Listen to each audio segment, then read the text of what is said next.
Bakının mərkəzi hissələrindəki səs-küydən uzaqda, Xəzər dənizinin sahilində geniş yaşıl əraziləri və sakitliyi ilə seçilən Bilgəh qəsəbəsində bir məkan var. Bu ünvanda ömürlərinin böyük hissəsini arxada qoymuş insanlar yaşayırlar. Bura ahıl şəxslər üçün sosial xidmət müəssisəsidir.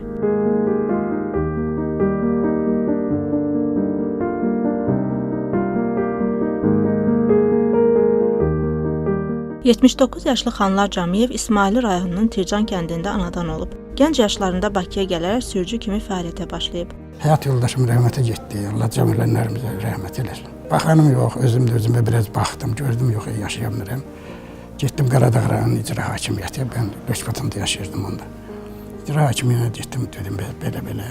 Sağ olsun, onlar da götürdülər, məndən ötürü məktub yazdılar.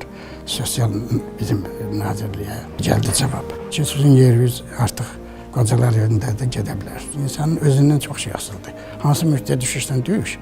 Orada özü əmirlər aparmağı sən başarırsansa, sən orada hörmətin də olacaq. Özün günü-gündən daha da hörmət qazanacaqsan da.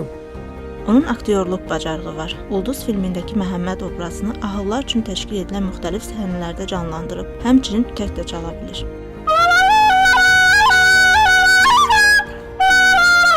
Mən nə qədər qoca olsam da dəyərəm mini cavana. Mədəni sarayında inanırsınız elə çıxış eləmişəm oradakı. O boyda deməli sənətkarı olan Maştağa kəndinin cəmaatı dedilər, bax, əsl xalq artisti var bu kişidir.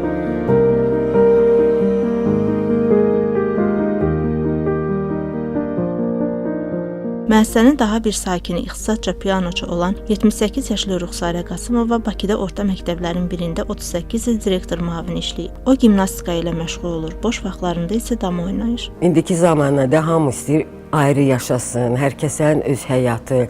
Bir balaca ucu başlayır qocalar mane olmağa cavanlara. Mən razıyam ki, gəlib çıxmışam bura, çünki 38 il işləmişəm məktəbdə, çox yoruldum. Ona görə burada uca istirahat eləyirəm, əməlli başlı istirahat eləyirəm. Səhərlər dururam, gəzirəm, sonra zavtırıqdan sonra biraz televizora baxıram, televizordan sonra biraz crossword eləyirəm, yazıram. İstəyən vaxt şəhərə də gedirəm. Trener gəlir, həftədə bir dəfə gimnastika keçir, mən oradayam. Keçən il birinci yer tutduq, 80 neçə ölkədən biz birinci yer tutduq. Bu il də hazırlaşırıq.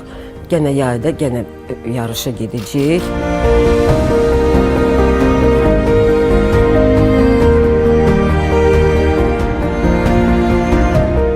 ...74 yaşlı Valih Əbilov isə uzun illər ingilis dili tərcüməçisi kimi işləyib. O, artıq 3 ildir ki, burada yaşayır. Elə bilirdim ki, burada çətin olar mənim üçün. Gördüm ki, yox.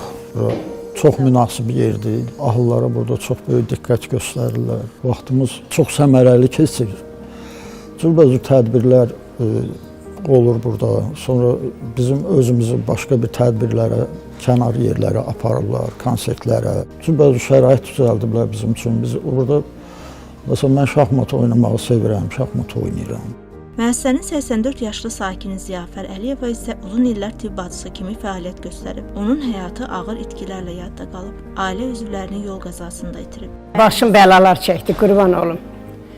Mənim 2 oğlum, 37 yaşında, 27 yaşında oğlanlarım, 50 yaşında qardaşım, 10-cu sinifdə oxuyan nəvəm, sabunçunun kırığında avariyada qırıldılar. Allah rəhmət eləsin. Sağ olun. O vaxt o qədər başıma döydüm, o vaxtdan başıma zədə gəlib, elə bir başımda çay axır. İşdə bilmirəm, elə bala. Ondan sonra evdə nə bilim, nəsə yaxşı olmadı, çıxdım, gəldim. 1991-ci ildə yoldaşım rəhmətə getdi, 60 yaşında. Ondan 4 il sonra da elə balalarım qırıldı. Elə başım çox bəlalar çəkdi, bala. Burada çox gözəl baxırlar. Bacım qızı gəlir, gəlinim gəlir, nəvəm gəlir. Nəticəm var. Gətirirlər yanıma onu da. Gətirirlər, gəlirlər. Hazırda müəssisədə 225 nəfər yaşayır. Onlardan 124 kişi, 101-i qadındır. Ən yaşlı sakin isə 94 yaşlı kişidir. Gündəlik onların əsas fəaliyyəti səmərəli asudə vaxtlarının keçirilməsi üçün ilk öncə onların məskunlaşdığı otaqlarında bütün məişət avadanlığı təmin olunmuş, ümumi olaraq gündəlik qida rejimləri bütün onlara tibbi, sosial, psixoloji, bütün məişət xidmətləri kompleks şəklində göstərilməkdədir. Təbii ki, onların ümumiyyətcə burada bütün onların fəaliyyəti istiqamətində bütün xidmətləri çalışıb göstərək. Fərhad Osmanov deyir ki, burada ahılların sosial ünsiyyətinin səmərəli inkişafı əsas prioritetdir. Sosial mədəni tədbirlər, bayramlar və xüsusi günlər üçün ardıcıl tədbirlər təşkil olunur və ahıllar bu tədbirlərdə aktiv iştirak edirlər.